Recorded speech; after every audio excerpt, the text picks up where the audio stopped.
Hey everybody, and welcome in to Duly Projected. Wanted to make an updated video on the Iowa Caucus results. And everybody knows it was a complete and utter disaster, but we're finally getting results as of Thursday night.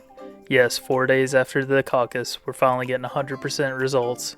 And I know it's been a shaky process, and there's been a lot of doubt and a lot of confidence lost with the DNC and the Iowa Democratic Party. Hopefully moving forward in the next upcoming states, we can have a little bit more confidence that results come in a timely manner. There's no, funny business, especially with primaries. Hopefully it's a little bit more straightforward. So that's our hope moving forward. But we have to, take the numbers as we have them now. Whether you think any kind of nefarious things were going on, that's up to you to make that judgment. But I'm just going to take a look at the numbers versus what I predicted that was going to happen in the Iowa Caucus and kind of make some sense out of this, and also kind of, project to the upcoming states what might happen. So let's take a look at that, and let's actually look at these results now. Alright, so we got the results here.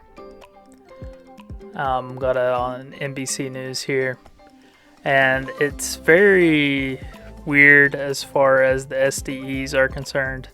I guess Mayor Pete could possibly slide edge to Bernie there, but all that matters is the actual delegates that you gain from this, and it's still yet to be determined. The 41 delegates up for grabs, who all is getting those. But we can take a look at the popular vote, and that's what I'm most important to me to see as far as how close was polling versus the popular vote.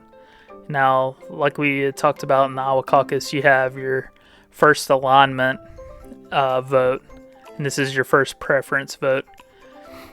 And if you're standing with a group of people and you don't have enough as far as like 15% of the total vote, then you go to second alignment, and that's why you see the difference in numbers there. So we're going to take a look at this on my spreadsheet, make a little bit more sense out of the numbers here. So let me pull that up.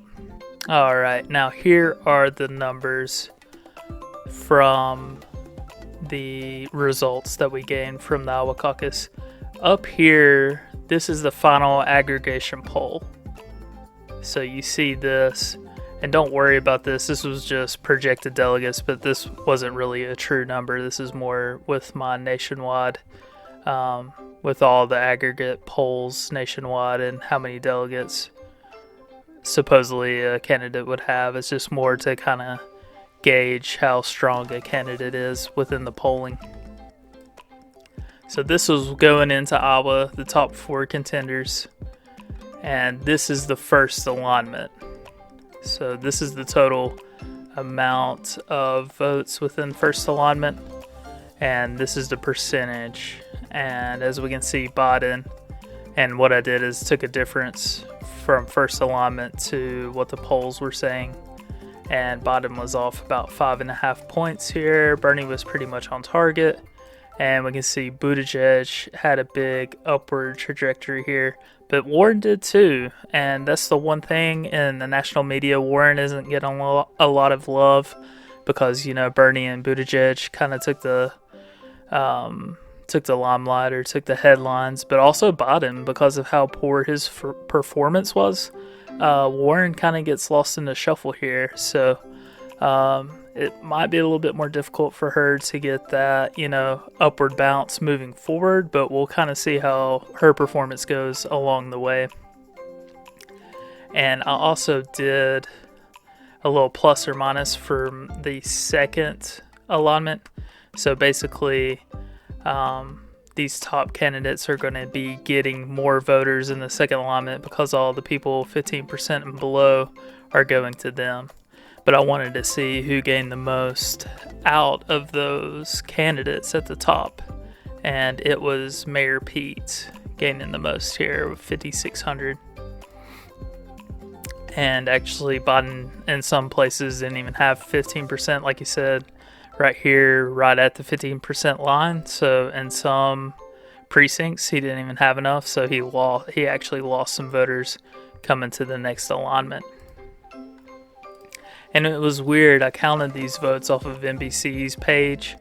I don't know if this is inconsistent or if this is actual, but there's more voters in the first alignment than the second alignment. Not too sure about that, but I'm just going to take the numbers as we have them now and try to make some sense of it. It might change slightly, but we can kind of get the gist of what happened here. So like I said, Bernie and Pete pretty much head to head as far as who won this. And I'm going to flip over here to the delegates received so far. And here is the delegate count so far. Only 11 and 11, 5, 2, and 1. So that's 22, 27, 29, and 30. So only 30 declared, but there's 41. So there's still 11 to be handed out. So we'll see how that gets proportioned, how it gets, however they do that within the rules and whatnot. But, proportionally, we can know Bernie and Pete are pretty much going to be right there in the mix. And like I said, there's only 41 delegates in this state, so it's not like anybody is pulling away or anything like that. I mean, less than 1% overall. So, but, because it was such a big disaster on the rollout and the results, there was no media buzz for whoever won this, and it was just like a weird scramble after the fact. So it's going to be interesting to see, who takes New Hampshire and who gains that momentum moving forward. Right now, you got to say Mayor Pete, he overperformed, and obviously Biden's reeling. And he's reeling as far as, how much cash he has on hand versus Mayor Pete and Bernie. They have him out leveraged there. So, I mean, really bad news for Biden. I don't know how he rebounds from this. I see this more as a Bernie and Pete race at this point. Obviously, we'll see what he does in the next 3 states, but obviously Bernie and Pete have the edge. And like I said, Warren is underrated right now. I think Warren, outperformed. She outperformed where her polling was and how she pulled in. So she didn't, to my knowledge, get much media buzz from this. But, maybe she can show more positive results moving forward. So we will see what happens in the future upcoming states. So stay tuned. I'll have more predictions, more projections, and I will be seeing you on the next one. Thanks and take care.